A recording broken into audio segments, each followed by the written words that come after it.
जय गजानन माऊली. नमस्कार मित्रांनो, आज आमच्याकडे शेगाव कचोरीची स्पेशल अशी ऑर्डर आली होती आणि म्हणून आम्ही तुम्हाला खास अशी तुरीच्या दाण्याची चविष्ट कचोरी कशी बनवायची हे दाखवणार आहोत.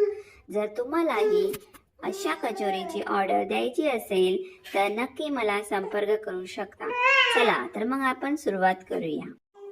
तर तेलात आपण हा मसाला चांगला परतून घ्यायचा आहे. नंतर त्याच्यामध्ये भाजलेलं बेसन मिक्स करायचं आहे.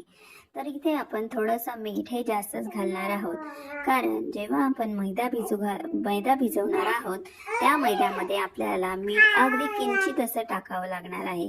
कारण जर आपण मीठ जास्त टाकलं तर ती कडक अशी होणार नाही. तर असा आपण मैदा भिजून घेतल्यानंतर याचे असे छोटे छोटे उंडे बनवायचे आहेत. नंतर हे मसाल्याचे सुद्धा असे छोटे छोटे गोळे बनवून हे या मैद्याच्या पुरीमध्ये असे ठेवून त्याचा छान असे मोदकासारखं आकार देऊन आपल्याला ते बनवायचे आहेत.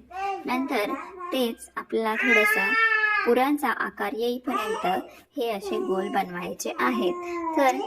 तर पाहू शकता अशा पद्धतीने आपल्या कचोरी बनवून तयार झाली आहे.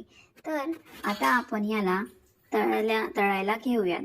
तर अशा पद्धतीने आपल्याला क्रिस्पी अशा त्या कचोऱ्या तळून घ्यायच्या आहेत, जेणेकरून खायला सुद्धा खमंग लागतील. तर अशा पद्धतीने जर आपण प्रत्येक कचोरी तळली तर खाणाऱ्याला सुद्धा ती कचोरी पाहून खूप खावीसे वाटते.